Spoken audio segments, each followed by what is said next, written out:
Hello friends, આજે આપણે તલવટ બનાવશું. તેને તલ અને ગોળના લાડવા પણ કહેવાય છે અને ખૂબ જ ટેસ્ટી લાગે છે. આ મીઠાઈ તમે ગેસનો ઉપયોગ કર્યા વગર બનાવી શકો છો અને ખૂબ જ ઇઝી છે. જો મારી ચેનલ પર તમે નવા છો તો સૌપ્રથમ ચેનલને સબસ્ક્રાઇબ કરો અને બાજુમાં આપેલો બેલ આઇકોન પ્રેસ કરો જેથી નવા વિડીયોઝ જોઈ શકાય. તો ચાલો આપણે તલવટ બનાવવાનું સ્ટાર્ટ કરીએ. તે માટે ફક્ત બે જ વસ્તુ જોશે, તલ અને ગોળ. તો અહીંયા આપણે એક વાટકો સફેદ તલ લીધા છે અને અડધો વાટકો ગોળ લીધો છે. આ ગોળને મેં ઝીણો સમારી લીધો છે એટલે મિક્સ કરવા વખતે સારું પડે. તો આપણે એક મિક્સર જાર લેશું અને તેમાં તલ ઉમેરી દઈશું. તમે બધા જ તલ એકસાથે પણ ગ્રાઇન્ડ કરી શકો છો અને બે કટકે પણ કરી શકો છો. તો અહીંયા મેં બધા જ તલ એકસાથે લઈ લીધા છે. હવે આપણે તેને અધકચરા પીસવાના છે. આપણે સાવ એકદમ ભૂકો નથી કરવાનો, અધકચરા જ રાખવાના છે જેથી ટેસ્ટ ખૂબ જ સરસ આવે. તો આપણે મિક્સચરમાં આવી રીતના અધકચરા પીસી દેવાના છે. હવે આપણે એક મોટું બાઉલ લેશું અને અધકચરા પીસેલા તલ તેમાં ઉમેરી દેશું. તો તમે અહીંયા જોશો કે મારા તલ એકદમ અધકચરા જ રહ્યા છે. તમારે પણ આવા જ રાખવાના છે.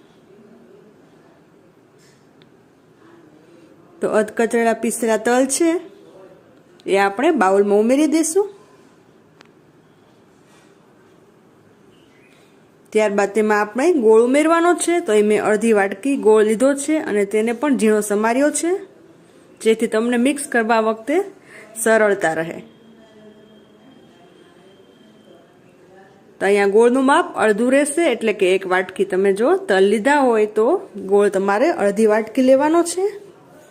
હવે આપણે હાથથી જ તે સરસ રીતના મિક્સ કરી દઈશું.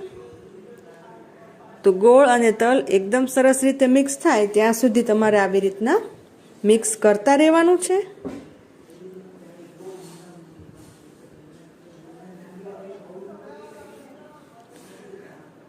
તો આપણે આવી રીતના બંને વસ્તુ એકરસ થઈ જાય ત્યાં સુધી તમારે મિક્સ કરવાનું. તો અત્યારે મિક્સ થઈ ગયું છે. તમે લાડવા વાળી શકો તે ટાઈપનું મિક્સ કરવાનું છે. તો અત્યારે આ મિક્સરમાંથી લાડવા સરસ રીતના વળી જાય.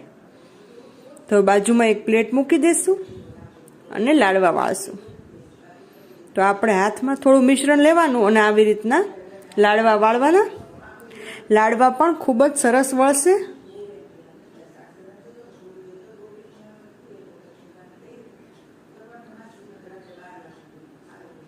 તો આવી રીતના આપણે એક એક કરીને બધા લાડવા વાળવાના છે. તલ અને ગોળનું આ પરફેક્ટ મિશ્રણ છે. આ પરફેક્ટ માપ સાથે બનાવશો તો લાડવા પણ ખૂબ જ સરસ વળશે. તો આવી રીતના આપણે બાકીના પણ બધા લાડવા વાળી દેશું. તલ અને ગોળમાંથી બનતા તલવટ ખૂબ જ પૌષ્ટિક હોય છે અને તમે કોઈ વ્રત કરો ત્યારે પણ ખાઈ શકો છો અને બનાવવામાં તો ખૂબ જ સહેલા છે જ તે.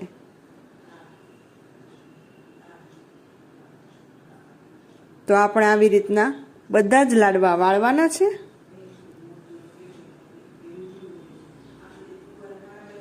ખૂબ જ ઓછા સમયમાં થઈ જાય એવી આ રેસીપી છે.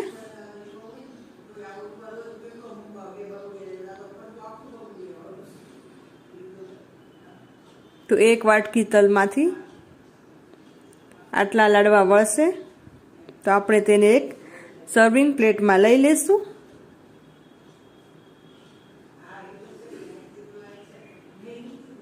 તમને જ્યારે મન થાય ત્યારે ઝટપટ બનાવી શકો છો અને એન્જોય કરી શકો છો.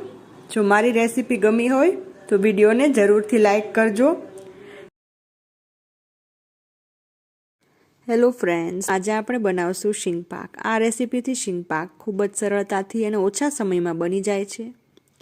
શીંગપાક એટલો સોફ્ટ બને છે કે મોટી ઉંમરના તેમજ દાંતની તકલીફો એ પણ ઇઝીલી ખાઈ શકે છે.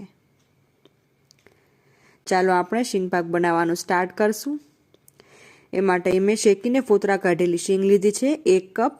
અમારે અહીંયા રેડીમેડ મળી જાય છે. તમારે ન મળતી હોય તો શીંગને શેકી લેવાની અને પછી ફોતરા કાઢી લેવાના. તો ટોટલ 1 કપ શીંગને આપણે મિક્સરના જારમાં ક્રશ કરી લેવાની છે.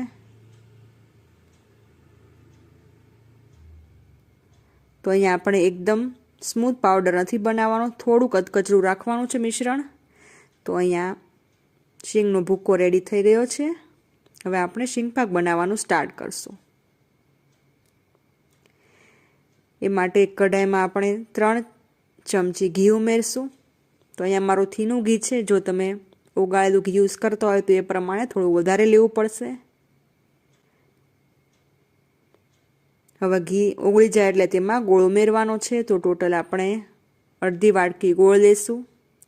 ગોળનું માપ હંમેશા શીંગ કરતાં અડધું હોય છે, એટલે 1 વાટકી શીંગે અડધી વાટકી ગોળ લેવાનો છે. અત્યારે તમારે ગેસની ફ્લેમને મીડિયમ પર જ રાખવાની છે અને મિક્સ કરતા રહેવાનું છે. તો અહીંયા મેં ગોળને થોડો ઝીણો કાપી લીધો હતો એટલે જલ્દી ઓગળી જાય. તો ગોળને ઓગળતા ઝાઝો સમય નહીં લાગે, 2 થી 3 મિનિટમાં ગોળ સરસ ઓગળી જશે.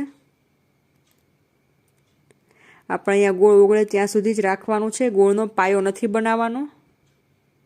એટલે 2 થી 3 મિનિટમાં ગોળ એકદમ સરસ ઓગળી જશે અને બબલ્સ આવવા લાગશે.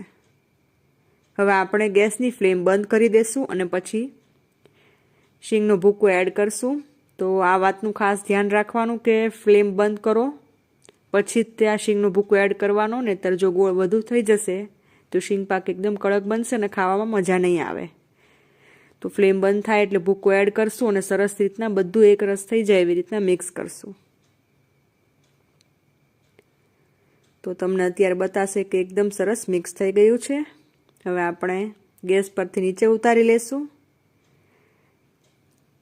હવે એક પ્લેટમાં આપણે 2 થી 3 ટીપા નાખશું તેલના અને સરસ રીતના હાથેથી જ આવી રીતના સ્પ્રેડ કરી દેશું. તો આપણે અહીંયા પ્લેટ પણ સરસ ગ્રીસ થઈ ગઈ છે. હવે તેમાં આપણે શીંગપાક છે એ બધો જ એડ કરી દેશું આમાં.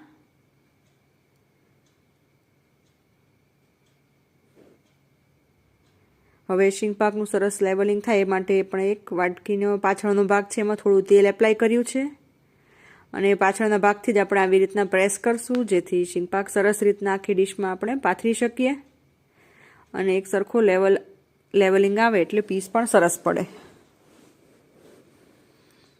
જો તમારે પતલા પીસ એકદમ રાખવા હોય તો આખી ડીશમાં પણ પાથરી શકાય છે. મારે થોડા જાડા પીસ રાખવા હતા એટલે મેં આખી ડીશમાં મિશ્રણ નથી પાથર્યું શીંગપાકનું. તો આવી રીતના વાટકીના પાછળના ભાગથી સરસ પ્રેસ કરવાનું અને તવીથાની મદદથી આવી રીતના બધી જ સાઈડ પ્રેસ કરવાની, જેથી એક સરખું લેવલિંગ આવે અને એક સરખી સાઈઝના પીસ પડે. તો હવે શીંગપાક જ્યારે ગરમ હોય ત્યારે જ તમારે એના પીસ પાડી દેવાના છે. તો ગરમ ગરમ શીંગપાકમાં તમને જેવા ગમે તેવા નાના મોટા પીસ તમે પાડી શકો છો.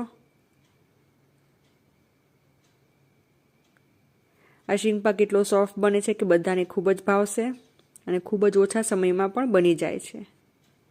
તો એકવાર તમે શીંગપાકના પીસ પાડી લો એટલે ડેકોરેશન માટે તમે બદામ લગાવી શકો છો દરેક પીસ પર, ખૂબ જ ટેસ્ટી લાગશે. પણ બદામ લગાવવી ઓપ્શનલ છે. તો અત્યારે તમારે પીસ ઉખાડવાના નથી, એકવાર ઠંડો થઈ જાય પછી આપણે પીસ ઉખાડી લેશું અને સર્વ કરશું. તો ફ્રેન્ડ્સ, અહીંયા મેં પીસ ઉખાડી લીધા છે. ખૂબ જ સરસ પીસ ઉખડશે અને ખાવામાં પણ બહુ જ ટેસ્ટી બનશે. તો તમે અહીંયા જોઈ શકો છો ખૂબ જ સોફ્ટ બન્યો છે. તો આ રેસીપીથી એકવાર જરૂરથી ટ્રાય કરજો. તમને વિડીયો ગમ્યો હોય તો લાઈક કરજો અને આવી નવી રેસીપીઓ જોવા માટે મારી ચેનલને સબસ્ક્રાઈબ કરવાનું ન ભૂલતા.